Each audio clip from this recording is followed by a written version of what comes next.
อ่ะเชฟเป็นอะไรการขอกินของเจ้าที่ไม่อยากกินในมื้อนี้ถ้าเฮ็ดแบบบ้านๆของเราโหปิ้งกบเหยียดขามีได้ธรรมดาคือได้จังไหนเชฟเต้น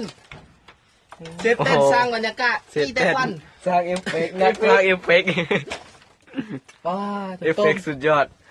ต้มหอยเลยบักไงมีได้ธรรมดาอีกแล้วนี่ก็เชฟของเราในมื้อนี้ค่อยละตายสร้างเอฟเฟกต์เลย บรรยากาศบรรยากาศตาทองนะบทเก่า จักท้องหน้าบ่มีเข้า ทองหน้ามีข้าวน้ำท่วมมาแล้ว กินละเหย บ้าหินหนึ่งมันสูดูดีโอ้ลงไฟไหม้เป็นหน้าตาตอนนี้ ด่าเขาลมเลยนี่ ตาแสบตา ป่าเนาะนี่เนาะ เฮ้ยอาจารย์ พอใหญ่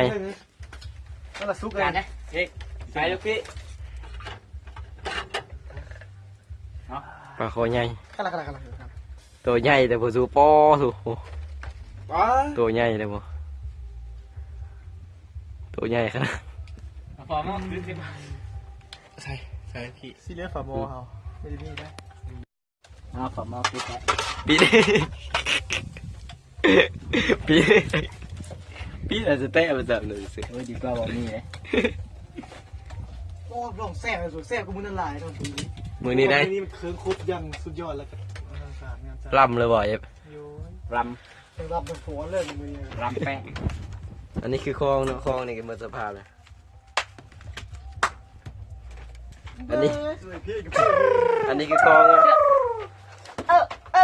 นี่เล่มาทีนายกขมาปากก็หนี นายก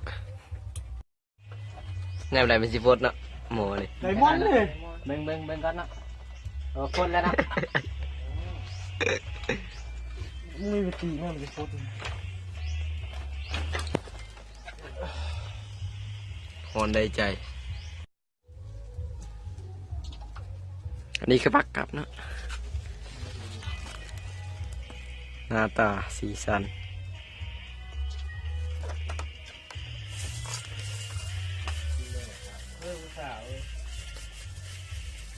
บังควันไว้เอง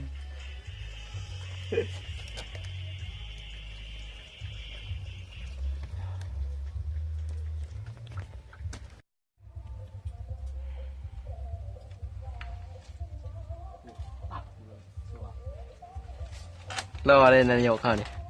กูโยนไปวะ คือจึงได้นายก ยังมาย่านจะเป็นยกหน้าหันแล้วแบบนี้ น้ำเด่นโดม แก่ก็ยังเบี้ยเริ่มมาซื้อกันอยู่ เสื้อ มา มันซื้อกันปะเนี่ยเขาเรียกมันซื้อกันเขาเรียกมันซื้อกันปะเนี่ย ซีกันโง่ไป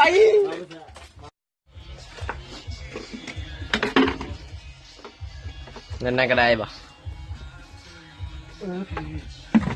กระทะโคยเลยคิงป้อบีเดินน่ะบักนี่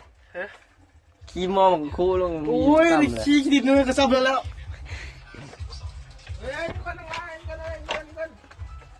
จะมีปัญหาเนี่ยกระทะโคยเลยคิงเนาะ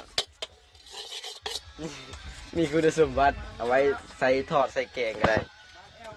อันนี้คือจองซื้อตอนนี้ครับไปเลยจองฟรีๆจองมีดามไปดามตัวเองเนี่ยเบบ ตัวตัวกินโอ้ยเดี๋ยวเด้อเห็นป่ะ อันนี้คืออาหารจานโปรดโอ้ขี้ฝุ่น เอฟเฟกต์เองจังโอ้เป็นใส่หัวใหญ่เลยเนาะ ชิดท้องไงสบาย อะไรพิธีกร กินอยู่ เบิ่งดีเด้อหูมันจะดินหลาเด้อเนี่ยมึงเบิ่งหัวกันเนี่ยไปเนี่ย กินเป็นเสียบเลยวะ โอ้เสียบมาก เรียกสอบ น้ำล้างก็ละกิน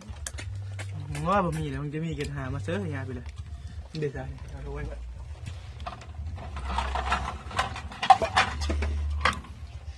เสียเบิ้งโอ้เอ้ยเบิ้งกันติ่งเนี่ยนี่ แล้วตัวยังน้ำมันมีกินป่าได้มากินป่า พวกมากินโก้กันไหม